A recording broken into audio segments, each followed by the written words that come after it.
Bertahun-tahun aku diam menyimpan rekaman pengakuan Ammar Zoni tentang narkoba yang diselipkan ke selnya, razia yang sudah diatur, dan satu nama yang tak pernah berani disebut. Kini peran Haldi Sabri mulai terkuak, bukan sekadar saksi, tapi pengatur segalanya. Jika rekaman ini diperdengarkan, siapa yang sebenarnya sedang aku lawan? Sebelum kita lanjut ceritanya, jangan lupa ya like dan subscribe channel Saka Bercerita. Jangan lupa menulis asal daerah kalian di kolom komen, supaya kita lebih kenal dan dekat. Silakan duduk yang nyaman karena ceritanya baru dimulai. Let's go!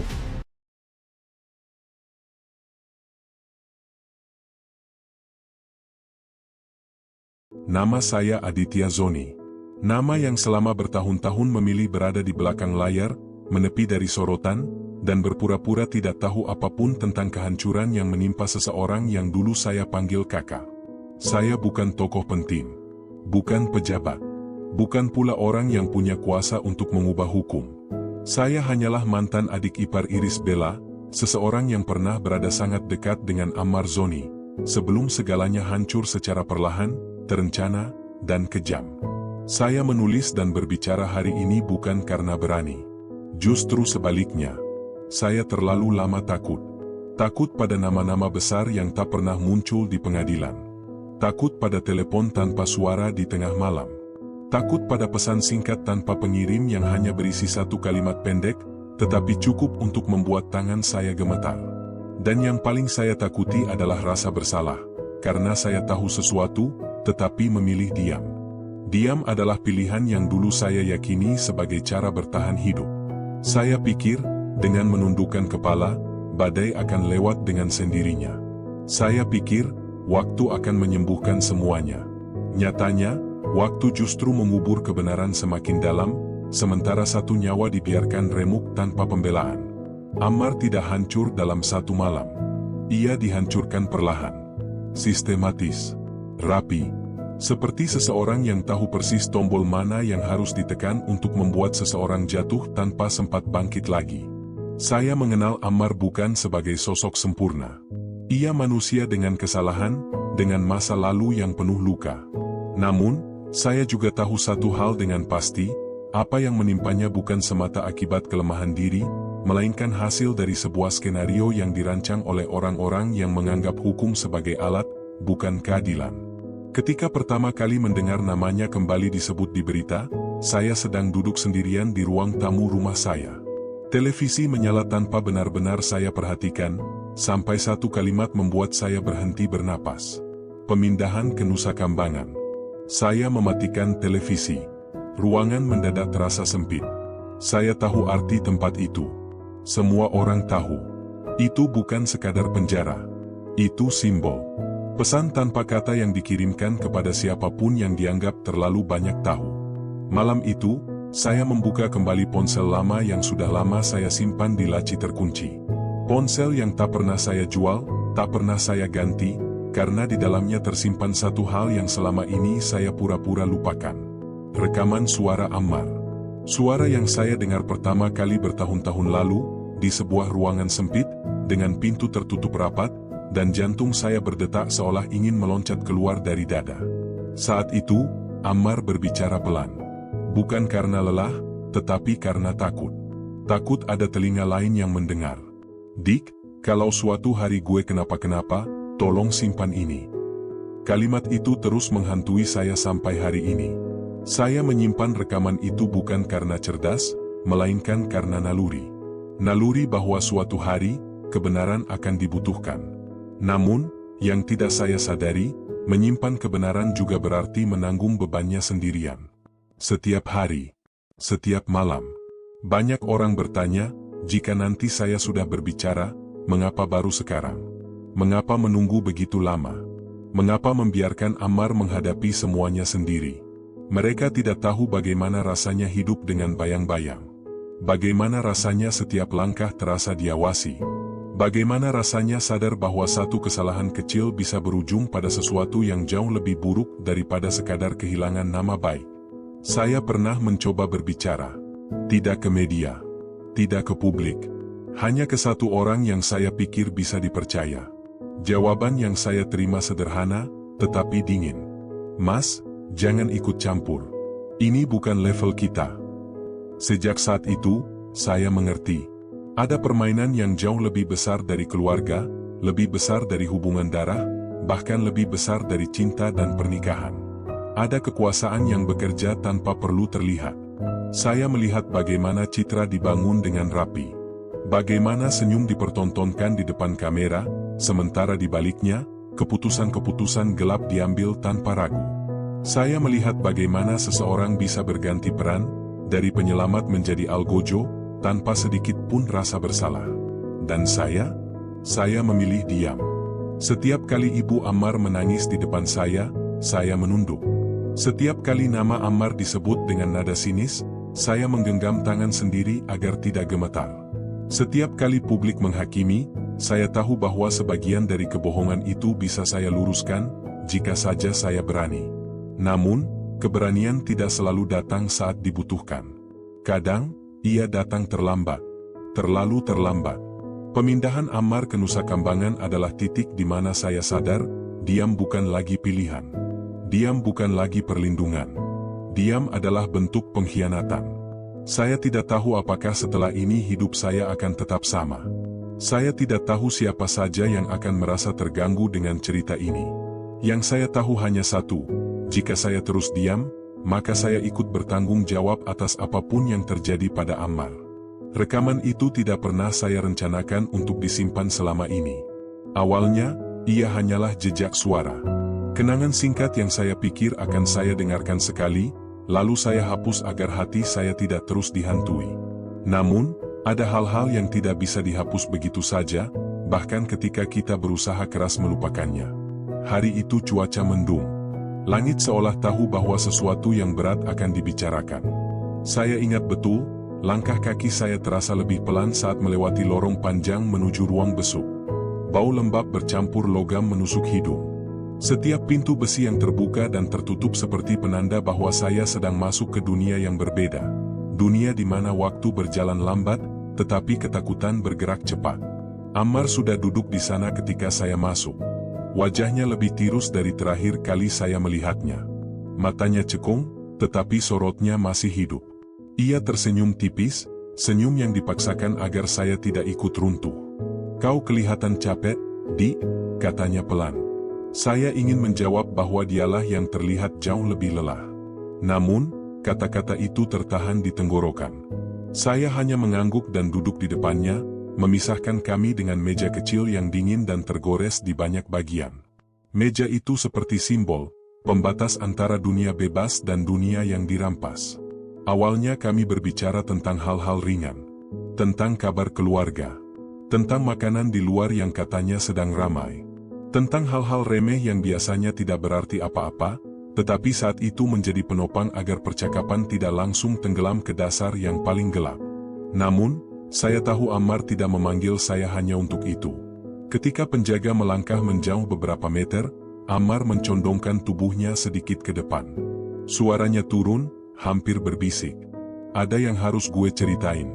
Tapi lo harus janji satu hal." Saya menatap matanya. Ada ketakutan di sana. Bukan ketakutan biasa. Ini ketakutan seseorang yang sadar bahwa dirinya sedang berdiri di tepi jurang, dan siapapun yang berdiri terlalu dekat bisa ikut terseret jatuh. "Janji apa?" tanya saya. "Dengerin sampai selesai. Jangan potong. Dan, simpan." Saya tidak langsung menjawab. Saya merogoh ponsel dari saku, bukan untuk merekam, melainkan karena refleks gugup. Ammar melihat gerakan itu dan menggeleng pelan. "Rekam," katanya singkat. Saya terdiam. "Apa?" "Rekam omongan gue. Sekarang." Ada jeda panjang di antara kami. Suara langkah kaki penjaga terdengar seperti detak jam yang menghitung mundur. Saya tahu, saat saya menekan tombol rekam, hidup saya tidak akan sama lagi. "Ammar, ini berbahaya," bisik saya. Ia tersenyum, kali ini pahit. "Justru karena itu harus direkam." Saya menekan tombol itu dengan jari yang sedikit gemetar. Layar ponsel menampilkan tanda merah kecil, tanda bahwa setiap kata berikutnya akan abadi. Ammar menarik napas panjang. Matanya terpejam sesaat, seolah sedang mengumpulkan sisa-sisa keberanian yang ia punya. "Gue dijebak," katanya akhirnya. Kalimat itu sederhana, tetapi menghantam seperti palu. Saya menahan diri untuk tidak bereaksi berlebihan. Janji saya adalah diam dan mendengar. Ammar mulai bercerita tentang perubahan sikap petugas, tentang malam-malam di mana selnya terasa tidak aman, tentang orang-orang yang tiba-tiba bisa keluar masuk tanpa prosedur yang jelas. Ia tidak berbicara dengan emosi meledak-ledak. Justru sebaliknya, suaranya tenang, terlalu tenang untuk seseorang yang sedang berada dalam bahaya. "Barang itu bukan milik gue," katanya. "Gue tahu persis kapan itu masuk. Dan gue tahu, itu bukan kebetulan." Ia menyebut waktu dengan detail. Menyebut bagaimana sehari sebelum razia, ada seseorang yang datang membawa sesuatu dengan dalih pemeriksaan rutin. Menyebut bagaimana razia itu terjadi terlalu tepat, terlalu cepat, seolah semua orang sudah tahu apa yang akan ditemukan. Saya ingin bertanya banyak hal. Namun, saya menahan diri. Saya hanya memastikan ponsel tetap merekam, menangkap setiap jeda, setiap tarikan napas, setiap getaran kecil dalam suaranya. "Kalau ini cuma soal hukum, gue masih bisa terima," lanjutnya. "Tapi ini bukan soal itu. Ini soal orang-orang yang pengen gue hilang." Saya menelan ludah. Kata "hilang" itu bergema lama di kepala saya. Ammar menatap saya lurus-lurus. Tatapan yang membuat saya sadar bahwa ia tidak sedang berlebihan. "Kalau nanti gue dipindahin, itu bukan hukuman biasa," katanya. "Itu pesan." Saya tahu tempat yang ia maksud. Semua orang tahu. Tempat di mana kesalahan kecil bisa berujung petaka. Tempat di mana banyak cerita berhenti tanpa penjelasan.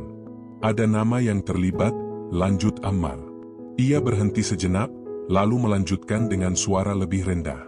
"Nama yang gak akan lo sangka." Saya hampir bertanya. "Hampir?"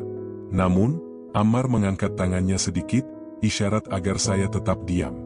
"Belum sekarang," katanya. "Nanti."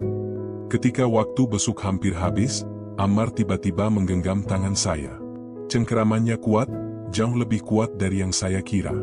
"Kalau suatu hari suara ini keluar ke publik," katanya pelan, "itu berarti gue udah nggak punya cara lain."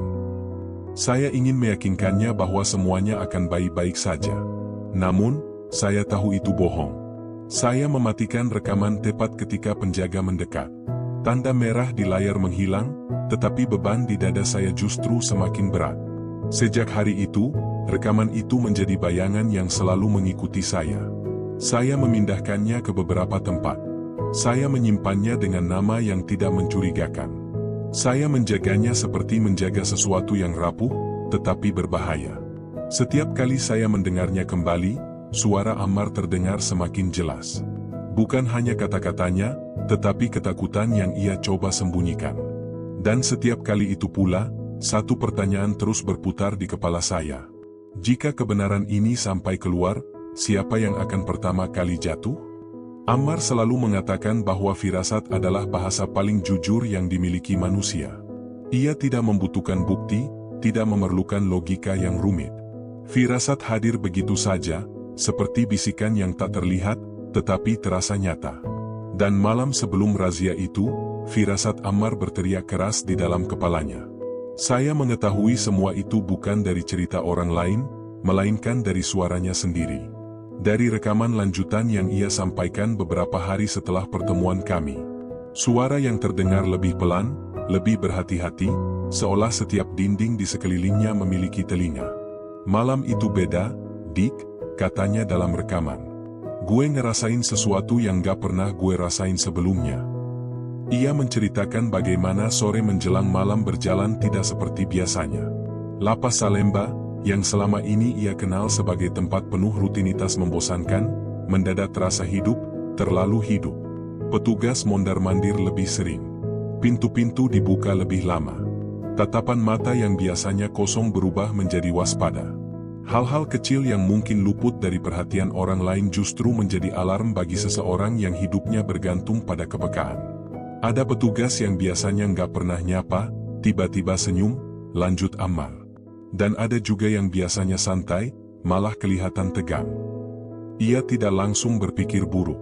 Ia mencoba meyakinkan dirinya sendiri bahwa itu hanya perasaannya saja. Namun, firasat tidak bisa dibohongi. Semakin ia mencoba mengabaikannya, semakin kuat rasa tidak nyaman itu menekan dadanya.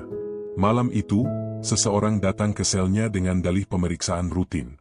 Pemeriksaan yang terlalu rapi, terlalu singkat, dan terlalu terarah. Ammar ingat betul bagaimana orang itu tidak banyak bicara, hanya membuka tas kecil, menengok sudut-sudut sel, lalu pergi tanpa menanyakan apapun. Gue langsung tahu, kata Ammar. Kalau sesuatu masuk, itu masuk malam itu.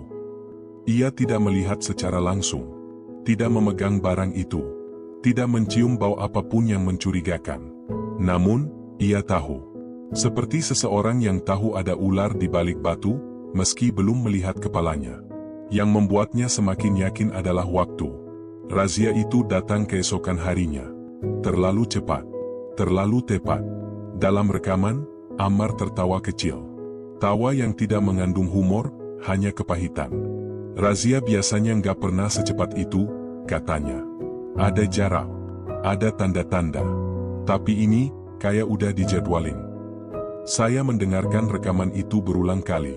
Setiap detail yang ia sebutkan terasa seperti potongan puzzle yang perlahan membentuk gambar besar. Ini bukan operasi dadakan. Ini bukan keberuntungan aparat. Ini rencana. Ammar bercerita bagaimana razia dilakukan dengan fokus yang mencurigakan. Petugas langsung menuju titik tertentu. Tidak acak. Tidak menyisir. Mereka seolah tahu persis kemana harus melangkah. Gue lihat dari mata mereka, ujar Ammar. Nggak ada kaget, nggak ada ragu. Kayak cuma ngambil barang yang udah dititipin. Saat barang itu ditemukan, suasana langsung berubah. Tidak ada dialog. Tidak ada kesempatan bertanya. Tidak ada ruang untuk membela diri. Segalanya bergerak cepat, terlalu cepat untuk seseorang yang paham prosedur. Kalau ini cuma soal hukum, lanjut Ammar, harusnya masih ada ruang. Tapi gue langsung tahu, ini udah diputusin dari awal. Saya berhenti sejenak setiap kali sampai di bagian itu. Bagian di mana suaranya terdengar sedikit bergetar. Bukan karena takut tertangkap, melainkan karena sadar bahwa ia sedang berhadapan dengan sesuatu yang jauh lebih besar dari sekadar razia. Ammar tidak hanya kehilangan kebebasan malam itu. Ia kehilangan satu hal yang lebih mahal, harapan bahwa sistem akan bekerja adil. Dalam rekaman, ia menceritakan bagaimana ia dibawa keluar sel dengan tangan diborgol. Tatapan para tahanan lain mengikuti langkahnya. Ada yang kasihan. Ada yang bingung. Ada juga yang langsung paham, karena dunia penjara memiliki bahasanya sendiri. Di situ gue tahu, katanya pelan, kalau gue lagi dijadiin contoh. Contoh bahwa siapapun bisa dihancurkan. Contoh bahwa nama besar tidak berarti apa-apa ketika berhadapan dengan kekuasaan yang tak terlihat. Malam sebelum razia itu terus menghantui Ammar. Ia mengingatnya bukan sebagai awal kasus, melainkan sebagai titik balik. Titik di mana ia sadar bahwa hidupnya tidak lagi berada di tangannya sendiri. Saya, di sisi lain, mendengarkan cerita itu dengan perasaan campur aduk. Marah, takut, dan merasa bodoh karena selama ini mengira semuanya hanya kesialan. Rekaman itu membuka mata saya tentang satu hal yang selama ini saya tolak, tidak semua kejahatan dilakukan dengan tangan sendiri. Ada yang dilakukan dengan perintah. Ada yang dilakukan dengan senyap. Dan ada yang dilakukan dengan sangat rapi, sampai korban pun dipaksa terlihat bersalah. Ammar menutup rekaman itu dengan satu kalimat yang membuat saya terdiam lama. Yang paling nyakitin bukan ditangkapnya, Dik, katanya. Tapi tahu kalau semua ini udah disiapin, dan gue cuma pion. Malam sebelum razia itu bukan sekadar cerita tentang satu kejadian. Ia adalah bukti bahwa kehancuran Ammar bukan kecelakaan. Ia dirancang. Dan seseorang, di luar sana, memastikan semuanya berjalan sesuai rencana. Ada satu bagian dari rekaman yang paling lama tidak berani saya dengarkan ulang. Bukan karena kualitas suaranya buruk, melainkan karena nama yang akhirnya disebutkan di sana. Nama yang, sejak pertama kali terucap dari bibir Ammar, langsung mengubah segalanya.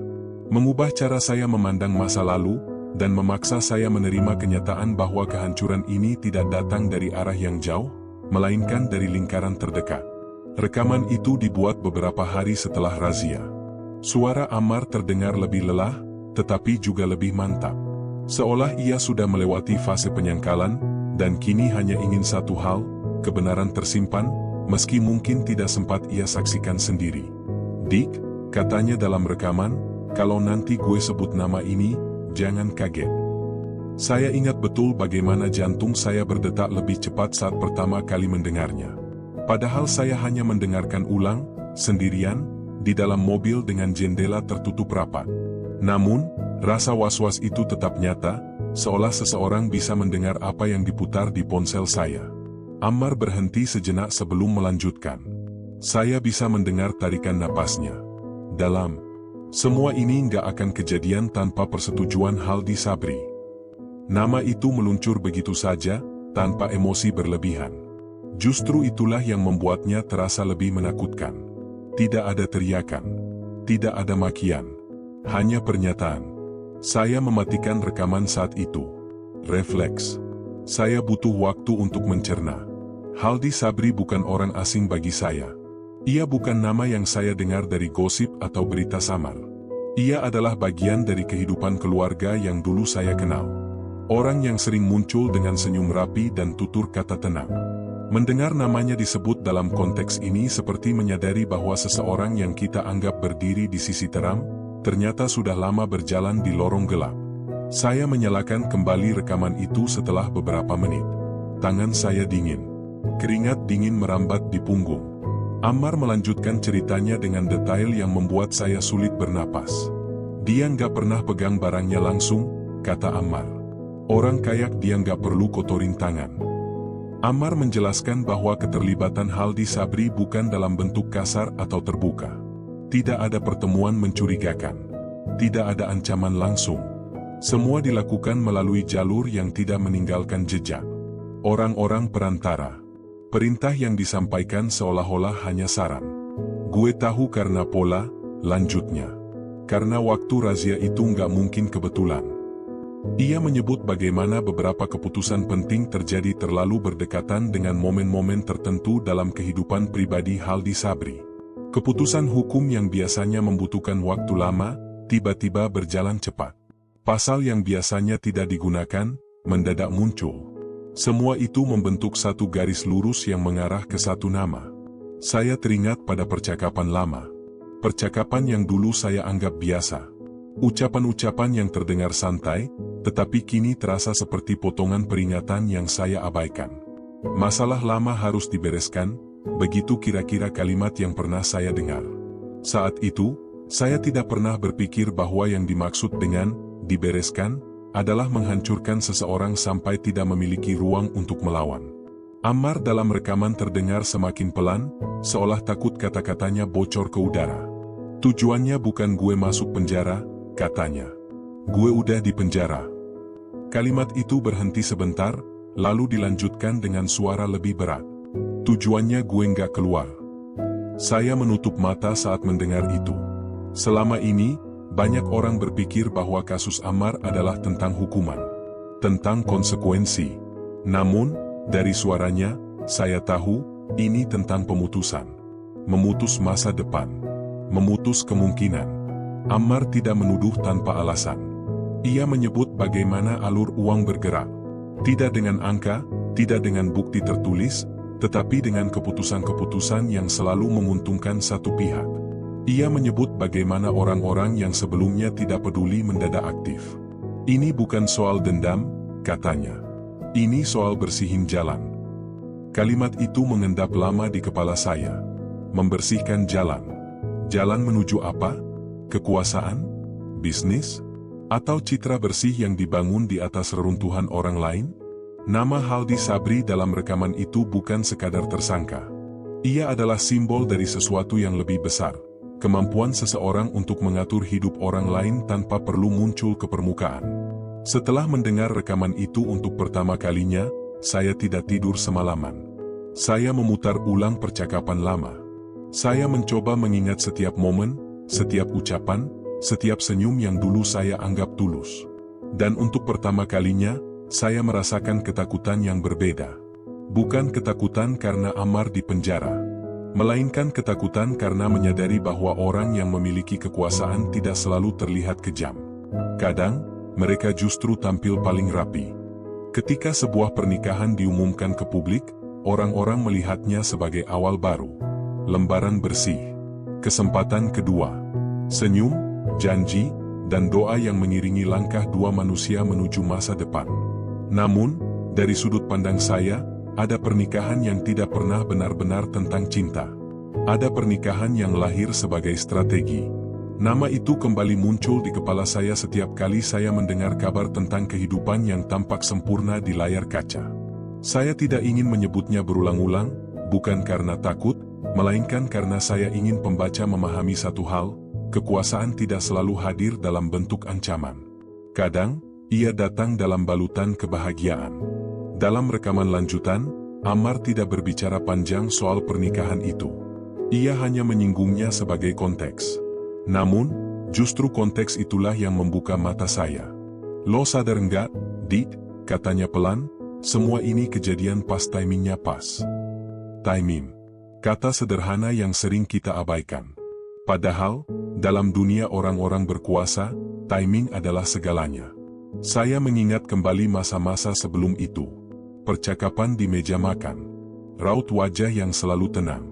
Cara berbicara yang tidak pernah meninggi, tetapi selalu membuat orang lain mengangguk. Ada tipe manusia yang tidak perlu memaksa untuk didengar, karena semua orang sudah terbiasa mendengarkan.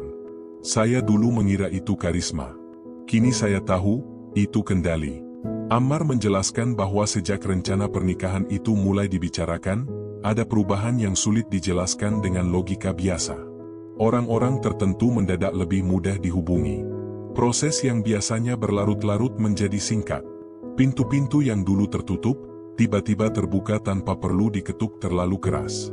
"Lo tahu apa yang paling ironis?" kata Ammar dalam rekaman. "Nama gue justru jadi beban. Beban bagi citra. Beban bagi rencana. Beban bagi jalan yang sedang dibangun menuju sesuatu yang lebih besar." Dalam dunia yang ia gambarkan, masa lalu bukan untuk diperbaiki, melainkan untuk disingkirkan. Saya teringat satu percakapan singkat yang dulu saya dengar tanpa sengaja. Kalimatnya ringan, nyaris seperti candaan. "Kadang, orang harus dikorbankan supaya semua rapi." Saat itu, saya tertawa kecil. Saya pikir itu hanya metafora. Kini, kalimat itu terdengar seperti pengakuan. Ammar tidak menuduh pernikahan sebagai kejahatan. Ia menempatkannya sebagai titik balik. Momen di mana kepentingan mulai berbaris rapi, dan satu nama harus dipinggirkan agar barisan itu tidak terganggu. "Gue bukan masalah utama," katanya. "Gue cuma penghalang." Kata penghalang itu menghantam saya lebih keras dari tuduhan apapun. Penghalang bukan musuh. Penghalang tidak perlu dilawan. Ia hanya perlu disingkirkan. Dalam rekaman itu, Ammar menjelaskan bagaimana citra dibangun dengan hati-hati. Bagaimana narasi publik diarahkan agar fokus pada satu sosok yang dianggap bermasalah, sementara yang lain tampil sebagai penyelamat. Dalam narasi seperti itu, kebenaran tidak penting. Yang penting adalah cerita yang mudah dipercaya. Saya mulai memahami pola yang sebelumnya terasa acak. Mengapa pemberitaan selalu berjalan satu arah? Mengapa simpati publik mudah sekali dibentuk? Mengapa pertanyaan-pertanyaan kritis cepat tenggelam oleh berita lain yang lebih menghibur? "Kalau orang sibuk kagum," ujar Ammar, "mereka nggak akan sempat curiga." Kalimat itu membuat saya terdiam lama. Di titik ini, saya sadar bahwa apa yang dihadapi Ammar bukan sekadar sistem hukum yang dingin, melainkan mesin besar yang digerakkan oleh citra, uang, dan hubungan. Mesin yang tidak peduli siapa yang terlindas, selama jalannya tetap mulus. Saya mulai melihat pernikahan itu dari sudut yang berbeda. Bukan sebagai perayaan, melainkan sebagai pengunci. Pengunci jalan kekuasaan yang tidak boleh terganggu oleh bayangan masa lalu. Dan bayangan itu, sayangnya, bernama Ammar Zoni. Bab ini bukan untuk menghakimi cinta seseorang. Bab ini adalah upaya memahami bagaimana sebuah hubungan bisa menjadi alat. Bagaimana kebahagiaan satu pihak bisa dibangun di atas kehancuran pihak lain. Di akhir rekaman, Ammar berkata satu hal yang sampai hari ini masih terngiang jelas di kepala saya. "Kalau lo lihat semuanya kelihatan terlalu rapi, "Dik," katanya lirih, "biasanya ada sesuatu yang disapu ke bawah karpet." Dan saya tahu, di bawah karpet itu, ada cerita yang jauh lebih gelap. Cerita yang belum sepenuhnya terungkap. Cerita yang perlahan membawa kita menuju titik di mana kebenaran dan bahaya berdiri berdampingan. Ada satu momen dalam setiap skenario yang menjadi titik tanpa jalan kembali. Bukan ledakan, bukan teriakan, melainkan selembar kertas yang ditandatangani dengan tenang, di ruangan berpendingin udara, oleh orang-orang yang tidak pernah melihat mata korbannya secara langsung. Bagi Ammar, momen itu bernama pasal tambahan. Saya mengetahui detailnya dari rekaman yang suaranya terdengar paling berat di antara semuanya. Tidak ada jeda panjang. Tidak ada pengantar. Ammar langsung masuk ke inti, seolah ia sadar bahwa waktu bukan lagi miliknya. "Dik," katanya, "kalau cuma satu pasal, ceritanya beda." Kalimat itu sederhana, tetapi di baliknya tersimpan pemahaman hukum yang pahit. Satu pasal adalah hukuman. Tambahan pasal adalah pesan. Pesan bahwa seseorang tidak lagi diadili atas perbuatannya, melainkan atas keberadaannya. Ammar menceritakan bagaimana ia dipanggil untuk diberitahu tentang perkembangan kasus. Nada bicara aparat terdengar formal, datar, dan terlalu rapi. Tidak ada ruang diskusi. Tidak ada penjelasan mendalam. Hanya pemberitahuan. Pasalnya ditambah. Dua kata itu mengubah segalanya. Saya bisa membayangkan ekspresi Ammar saat itu. Bukan kaget, melainkan hampa. Seperti seseorang yang sudah tahu hasil akhirnya, tetapi tetap berharap semesta memberinya satu kejutan kecil. Namun, kejutan itu tidak datang. "Gue tanya alasannya apa?" lanjut Ammar dalam rekaman. Jawabannya muter. Alasan yang terdengar masuk akal, tetapi tidak menjawab inti. Alasan yang disusun agar terlihat prosedural. Padahal, bagi orang yang berada di dalam sistem, semua itu terasa janggal. Terlalu cepat. Terlalu sinkron. Pasal tambahan itu bukan berdiri sendiri. Ia datang bersama perubahan sikap. Jaksa yang sebelumnya jarang muncul, mendadak aktif. Berkas yang biasanya bolak-balik, tiba-tiba lengkap. Proses yang dikenal lambat, bergerak seperti dikejar waktu. "Kayak ada deadline," kata Ammar. Deadline untuk apa? Itulah pertanyaan yang terus berputar di kepala saya. Siapa yang menetapkan tenggat untuk menghancurkan hidup seseorang? Dalam rekaman itu, Ammar menyebut satu hal yang membuat saya merinding. "Nama gue udah bukan tersangka," katanya.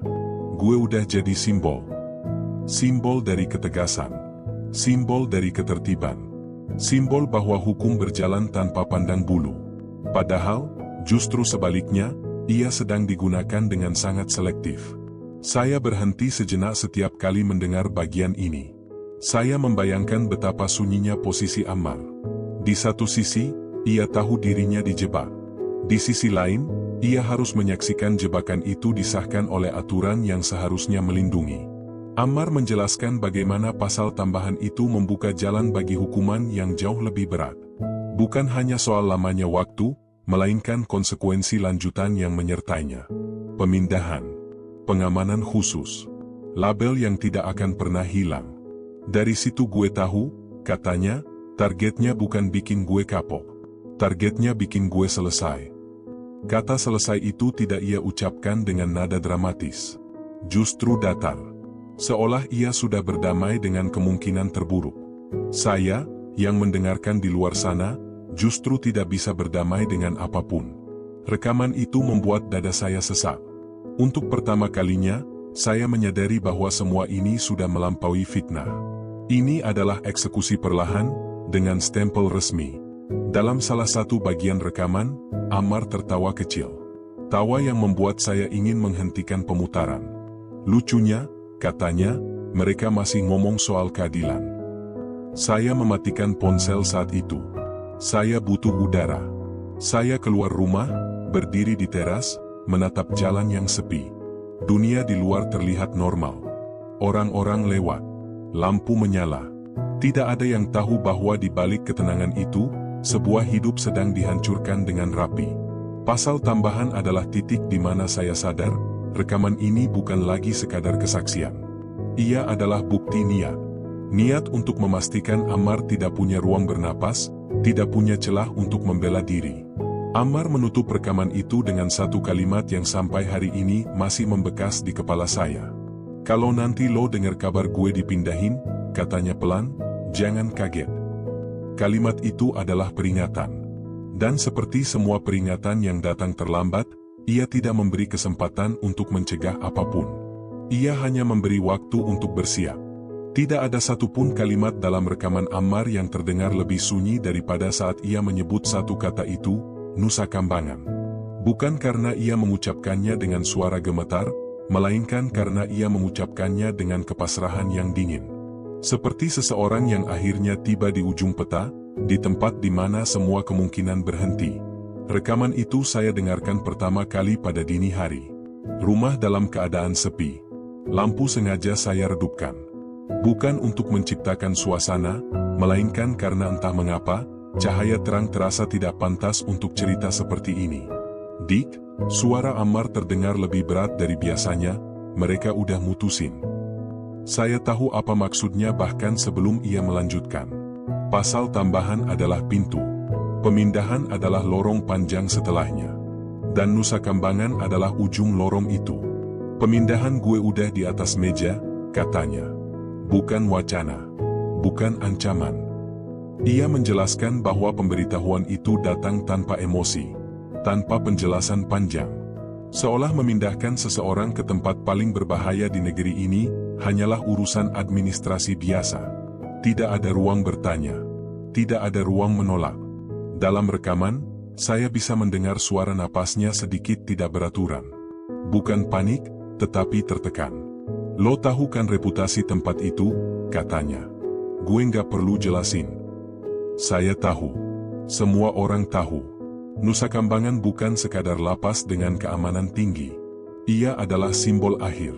Tempat para bandar besar, pelaku kejahatan berat, dan orang-orang yang dianggap terlalu berbahaya untuk berada di tempat lain dikumpulkan.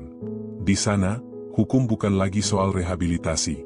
Ia soal bertahan hidup. Ammar bercerita bagaimana kabar pemindahan itu menyebar cepat di antara para tahanan. Tidak perlu pengumuman resmi. Dunia penjara memiliki jalur informasinya sendiri. "Tiba-tiba banyak yang lihat gue beda," katanya. "Ada yang ngajak ngobrol, ada yang langsung jaga jarak." Ia tahu arti tatapan-tatapan itu. Di dalam penjara, reputasi menentukan nasib. Dan label baru yang disematkan kepadanya membuat posisinya berubah drastis. Dari seseorang yang masih dianggap selebritas bermasalah, menjadi tahanan yang dibawa khusus. "Di situ gue sadar," ujar Ammar, "ini bukan cuma soal gue." Ia menyadari bahwa pemindahan itu juga mengirim pesan ke orang lain. Pesan bahwa siapapun yang mengganggu jalur tertentu akan berakhir sama. Bahwa sistem bisa sangat kejam ketika merasa terganggu. Dalam rekaman itu, Ammar mengulang satu hal berkali-kali, seolah ingin memastikan saya benar-benar memahaminya.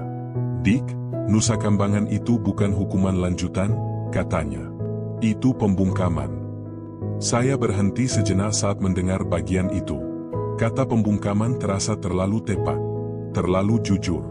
Ia menjelaskan bahwa di tempat seperti itu, satu konflik kecil bisa berujung fatal. Satu kesalahpahaman bisa menjadi alasan untuk menghilangkan seseorang tanpa banyak pertanyaan.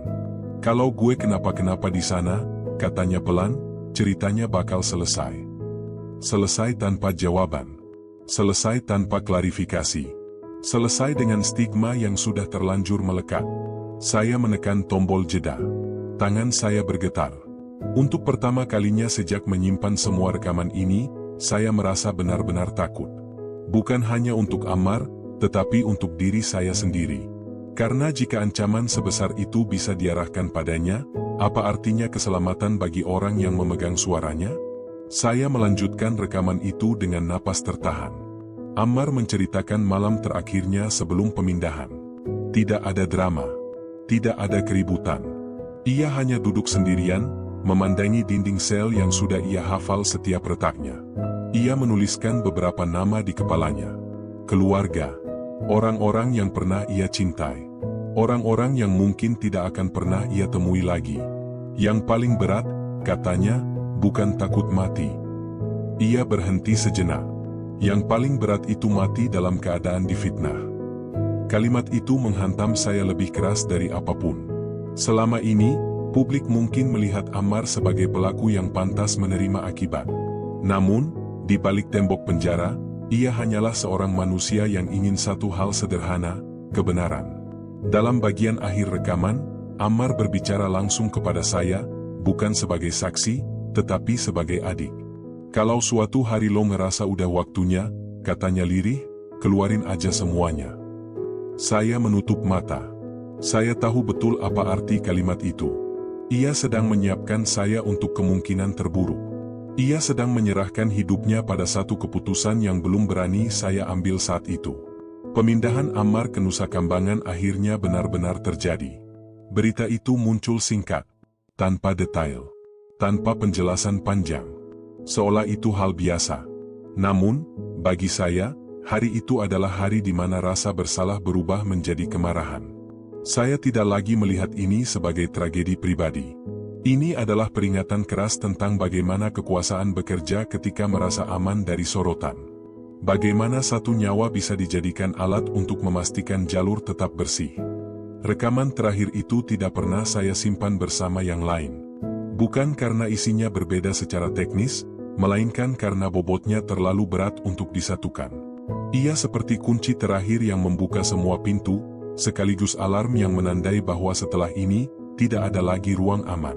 Saya menyimpannya terpisah, diberi nama yang tidak bermakna apapun, seolah dengan begitu isinya juga akan kehilangan daya hancurnya. Nyatanya, tidak. Saya mendengarkannya untuk pertama kali beberapa hari setelah Ammar benar-benar berada di Nusa Kambangan. Suara di awal rekaman terdengar lebih rendah, lebih terkendali. Tidak ada lagi getaran ragu. Yang tersisa hanyalah ketegasan seseorang yang sudah menimbang semua kemungkinan, lalu memilih berbicara. "Dik," katanya pelan, "ini mungkin yang terakhir." Saya menutup mata. Kalimat pembuka itu saja sudah cukup membuat dada saya sesak. Namun, Ammar tidak memberi ruang bagi emosi. Ia langsung masuk ke inti, seolah waktu adalah barang mewah yang tidak bisa ia buang. "Gue mau lo denger ini baik-baik." Dalam rekaman itu, Ammar tidak lagi berbicara dengan bahasa isyarat. Ia menyebut peran dengan jelas, terstruktur. Seperti seseorang yang sedang menyusun kronologi agar tidak ada satupun bagian yang bisa dipelintir. "Haldi Sabri bukan cuma tahu," katanya. "Dia yang ngatur." Kalimat itu diucapkan tanpa tekanan berlebihan, justru itulah yang membuatnya terasa lebih nyata. Ammar menjelaskan bahwa penyelipan barang bukan tindakan spontan. Ada penentuan waktu, ada koordinasi, ada jalur orang dalam yang dibuka dengan rapi. Razia itu nggak turun dari langit, lanjutnya. Waktunya ditentuin. Ia menjelaskan bagaimana razia mendadak itu terjadi tepat pada momen yang paling menguntungkan bagi pihak tertentu. Tidak terlalu cepat sehingga mencurigakan, tidak terlalu lambat sehingga memberi ruang bagi kebocoran. Tepat, presisi, seolah ada tangan yang menekan tombol pada detik yang sudah dihitung matang. Lalu Ammar masuk ke bagian yang membuat saya menghentikan rekaman berkali-kali. "Jaksa," katanya. "Pasalnya." Ia tidak menyebut nama. Namun, ia menjelaskan mekanismenya. Tekanan tidak datang dalam bentuk perintah kasar. Tidak ada teriakan. Tidak ada ancaman langsung. Yang ada hanyalah sinyal, arah, kepentingan yang dipahami tanpa perlu diucapkan. "Pasal tambahan itu bukan temuan," ujarnya. "Itu pesanan." Saya merasakan tengkuk saya merinding. Kalimat itu bukan tuduhan emosional. Ia adalah kesimpulan dari seseorang yang hidup di dalam sistem, yang menyaksikan sendiri bagaimana hukum bisa diarahkan tanpa terlihat menyimpang. Ammar melanjutkan dengan menjelaskan tahap terakhir dari skenario itu, pemindahan. "Nusa Kambangan itu tujuan," katanya. "Bukan akibat." Kalimat itu membuat semua potongan cerita sebelumnya menyatu. Pasal tambahan membuka pintu. Citra publik menutup simpati. Dan Nusa Kambangan menjadi ruang akhir, tempat suara bisa hilang tanpa gema. "Di sana," lanjut Ammar, "gue bukan lagi orang. Gue risiko." Risiko bagi siapa? Bagi citra. Bagi jalur bisnis. bagi rencana yang membutuhkan masa depan tanpa bayangan masa lalu. Ammar menyadari bahwa keberadaannya, sekadar bernapas dan mungkin suatu hari berbicara, sudah cukup menjadi ancaman. Dalam rekaman itu, Ammar juga membicarakan pernikahan yang menjadi latar dari semua ini. Bukan dengan nada cemburu. Bukan pula dengan kemarahan pribadi. Ia berbicara sebagai seseorang yang memahami bahwa kekuasaan seringkali membutuhkan simbol. Kalau mau bangun sesuatu yang besar, katanya, harus kelihatan bersih. Dan untuk terlihat bersih, sesuatu harus dikorbankan. Ammar adalah pengorbanan itu. Ia menjelaskan bahwa semua langkah ini memiliki satu tujuan utama, memastikan tidak ada cerita lama yang bisa muncul kembali dan merusak rencana besar. Membersihkan jalur, seperti yang pernah ia sebutkan sebelumnya. Jalur menuju kekuasaan, bisnis, dan legitimasi sosial. Satu orang dihancurin, katanya datar, supaya banyak pintu kebuka. Saya menghentikan rekaman di titik itu. Nafas saya berat. Pikiran saya penuh. Untuk pertama kalinya, saya benar-benar memahami skala permainan yang sedang saya hadapi. Ini bukan konflik keluarga. Ini bukan drama personal. Ini adalah operasi kekuasaan. Saya memutar kembali bagian akhir rekaman dengan tangan gemetar. Ammar berbicara lebih pelan. Lebih pribadi. "Dit," katanya, "gue nggak minta lo jadi pahlawan." Ia berhenti sejenak. "Gue cuma nggak mau cerita ini mati bareng gue." Kalimat itu mematahkan pertahanan terakhir saya. Selama ini, saya bersembunyi di balik alasan keselamatan. Di balik logika bertahan hidup. Namun, di titik itu, semua alasan terasa pengecut. Ammar menutup rekaman dengan satu pesan yang tidak pernah ia ulangi di rekaman lain. "Kalau suatu hari nama gue disebut lagi," katanya lirih, "gue pengin itu karena kebenaran." Saya mematikan ponsel. Ruangan terasa hening, tetapi kepala saya dipenuhi suara. Suara yang tidak lagi bisa saya abaikan. Rekaman ini bukan sekadar bukti. Ia adalah amanah. Keputusan itu tidak datang dalam satu malam. Ia tumbuh perlahan, seperti luka yang awalnya terasa kecil, lalu bernanah karena terus dibiarkan. Setelah mendengarkan pesan terakhir Ammar, hidup saya tidak lagi berjalan normal. Saya masih bernapas, masih bekerja, masih berbicara dengan orang-orang di sekitar saya. Namun, di dalam kepala saya, satu pertanyaan terus berputar tanpa henti. Sampai kapan saya sanggup menyimpan ini? Saya mulai menyadari bahwa diam bukan lagi bentuk kehati-hatian. Diam telah berubah menjadi posisi. Dan posisi itu, tanpa saya sadari, menempatkan saya di sisi yang salah dari kebenaran. Rekaman-rekaman itu tidak pernah meminta untuk dibela. Ia hanya menunggu didengarkan.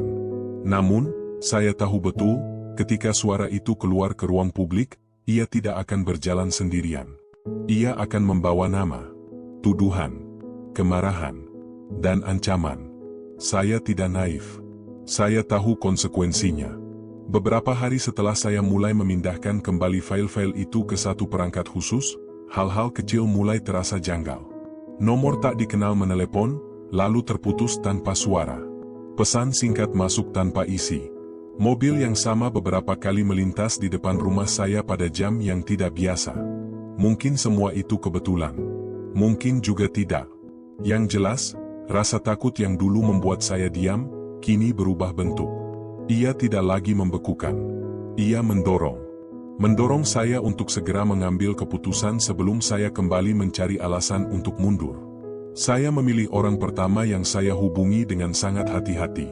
Bukan wartawan besar. Bukan media arus utama. Saya memilih seseorang yang saya kenal cukup lama, yang reputasinya dibangun bukan dari sensasi, melainkan konsistensi. Percakapan kami singkat. Tidak ada basa-basi. "Saya punya rekaman," kata saya. "Dan ini bukan cerita ringan." Ia terdiam cukup lama sebelum menjawab. "Kalau ini keluar," katanya akhirnya, "hidup kamu berubah." Saya tersenyum pahit. Hidup saya sudah berubah sejak lama. Pertemuan pertama kami berlangsung di tempat netral. Tidak ada kamera. Tidak ada catatan terbuka. Saya tidak langsung menyerahkan semuanya. Saya hanya memutar satu bagian. Bagian yang paling tenang, tetapi paling menghantam. Ketika suara Ammar terdengar, ekspresi orang di depan saya berubah. Ia tidak banyak bicara setelah itu. Hanya satu kalimat yang ia ucapkan dengan suara pelan. Ini besar. Saya mengangguk. Dan berbahaya. Sejak saat itu, segalanya bergerak cepat. Terlalu cepat untuk saya kendalikan sepenuhnya. Saya mulai menerima saran yang tidak saya minta. Tentang keamanan. Tentang pilihan kata. Tentang siapa yang sebaiknya tidak disebut langsung. Nama saya mulai beredar di ruang-ruang tertutup. Bukan sebagai tokoh utama, melainkan sebagai masalah. Seseorang yang memegang sesuatu yang seharusnya tidak keluar. Saya merasakan perubahan sikap dari beberapa orang lama. Nada bicara yang lebih hati-hati. Jarak yang sengaja dijaga. Ada yang terang-terangan menyarankan saya berhenti. Masih bisa mundur, kata seseorang. Belum terlambat. Saya tidak menjawab. Karena bagi saya, justru terlambatlah yang membuat saya akhirnya bergerak. Ketika potongan pertama rekaman itu akhirnya diperdengarkan ke publik, saya tidak menontonnya secara langsung. Saya duduk diam di rumah, ponsel saya letakkan terbalik. Namun, saya tidak bisa menghindar dari getarannya. Pesan masuk bertubi-tubi. Ada yang terkejut. Ada yang marah. Ada yang mendukung. Ada pula yang mengancam. Narasi yang selama ini dianggap final mulai retak. Pertanyaan-pertanyaan yang dulu ditertawakan, kini mulai terdengar masuk akal. Nama-nama yang selama ini hanya beredar sebagai bisik-bisik, mulai disebut dengan hati-hati. Saya tahu, ini belum apa-apa. Ini baru permukaan. Tidak butuh waktu lama sampai reaksi balik muncul. Pernyataan resmi. Bantahan rapi. Kalimat-kalimat yang disusun oleh orang-orang yang terbiasa berbicara tanpa mengatakan apapun. Semua berjalan sesuai dugaan. Namun, ada satu hal yang tidak bisa mereka kendalikan sepenuhnya, keraguan. Sekali publik ragu, cerita tidak lagi sepenuhnya milik mereka. Di tengah semua itu, saya menerima kabar dari seseorang yang tidak saya sangka akan menghubungi. Orang lama. Wajah yang pernah saya lihat dalam lingkaran yang sama. Pesannya singkat. Hati-hati, kamu sudah masuk wilayah yang tidak suka disorot. Saya membaca pesan itu berulang kali. Bukan karena saya tidak paham maksudnya, melainkan karena untuk pertama kalinya, ancaman itu terasa jujur. Tidak menakut-nakuti. Tidak dramatis. Sekadar peringatan. Malam-malam saya berubah. Saya tidur dengan satu mata terbuka. Saya mulai menghafal suara langkah di luar rumah. Saya belajar membedakan mana ketakutan, mana kewaspadaan. Namun, di tengah semua tekanan itu, ada satu hal yang tidak saya duga, rasa lega. Untuk pertama kalinya sejak menyimpan rekaman itu, saya tidak lagi merasa sendirian. Kebenaran telah keluar dari ruang sempit di kepala saya. Ia berdiri di ruang publik, mungkin goyah, mungkin diserang, tetapi nyata. Saya tahu, membuka kebenaran tidak otomatis membebaskan Ammar. Ia masih berada di tempat yang sama. Masih menanggung risiko yang sama. Namun, kini ia tidak lagi sepenuhnya sendirian dalam stigma. Bab ini bukan tentang kemenangan. Ini tentang langkah awal yang tidak bisa ditarik kembali. Tentang harga yang harus dibayar oleh seseorang yang memilih berhenti diam. Dan di titik ini, saya mulai memahami sesuatu yang dulu tidak saya mengerti. Keberanian bukan berarti tidak takut. Keberanian adalah melangkah meski tahu ketakutan itu nyata. Saya tidak pernah membayangkan bahwa hidup saya akan sampai pada titik seperti ini. Bukan karena saya menginginkan sorotan, melainkan karena sejak awal, cerita ini tidak pernah dimaksudkan untuk keluar. Ia lahir dari ketakutan, tumbuh dalam keheningan, lalu dipaksa keluar oleh keadaan. Kini, setelah semuanya terbuka, saya berdiri di antara dua hal yang sama-sama berat, keselamatan dan keadilan. Setelah rekaman itu beredar, hari-hari saya berubah menjadi serangkaian penantian. Menunggu reaksi, menunggu serangan, menunggu sesuatu yang saya sendiri tidak tahu bentuknya. Saya belajar bahwa membuka kebenaran tidak selalu disambut dengan pelukan. Kadang, ia disambut dengan keheningan yang lebih menakutkan daripada ancaman terbuka. Beberapa orang menghilang dari hidup saya tanpa pamit. Nomor-nomor yang dulu mudah dihubungi, kini tidak lagi aktif. Percakapan yang biasanya hangat berubah singkat, formal, bahkan dingin. Saya tidak menyalahkan mereka. Ketakutan menular, dan tidak semua orang siap tertular. Namun, di balik semua itu, ada juga suara-suara lain. Pesan dari orang-orang yang tidak saya kenal, tetapi merasa perlu menulis. Mereka tidak menawarkan solusi. Mereka hanya mengatakan satu hal yang sama, dengan kalimat berbeda-beda, "Terima kasih sudah berbicara." Kalimat sederhana itu sering saya baca berulang kali, terutama di malam-malam ketika rasa takut datang tanpa aba-aba. Ammar masih berada di tempat yang sama. Saya tidak akan berbohong dan mengatakan bahwa segalanya langsung berubah setelah kebenaran dibuka. Tidak. Dunia tidak bekerja secepat itu. Sistem yang rusak tidak runtuh hanya karena satu rekaman. Namun, ada satu perubahan yang tidak bisa dibantah, cerita ini tidak lagi sepihak. Nama Ammar tidak lagi hanya muncul sebagai terdakwa. Ia mulai disebut sebagai korban. Bukan oleh semua orang, tetapi oleh cukup banyak orang untuk membuat narasi lama goyah. Dan bagi saya, goyahnya satu narasi yang mapan adalah awal dari segala kemungkinan. Saya sering bertanya pada diri sendiri, apakah semua ini sepadan?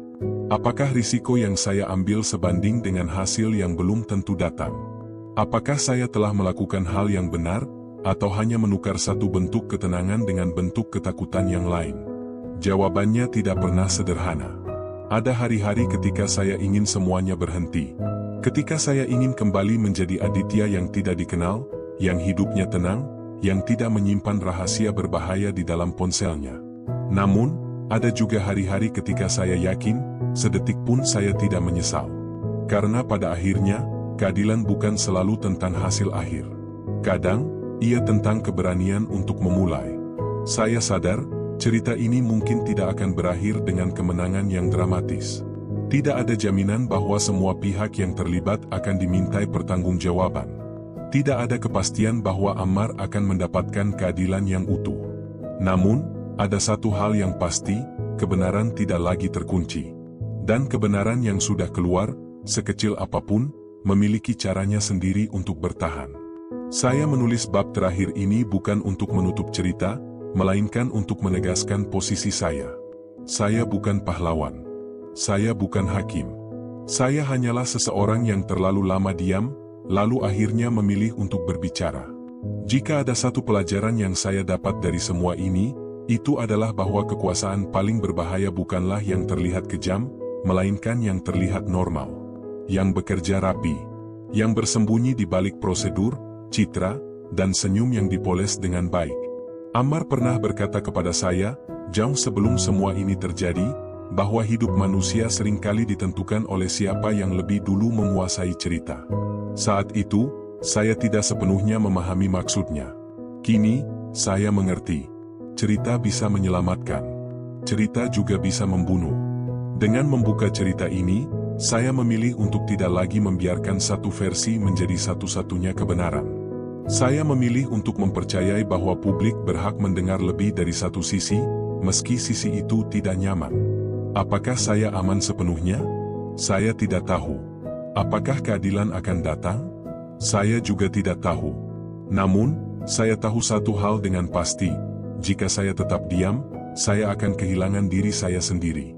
Jika suatu saat nanti kebenaran ini diuji, dipertanyakan, atau bahkan disangkal, setidaknya satu hal tidak bisa dihapus, saya telah mengatakannya. Dan bagi saya, di antara keselamatan dan keadilan, memilih kebenaran adalah satu-satunya cara agar saya masih bisa menatap cermin tanpa menundukkan kepala.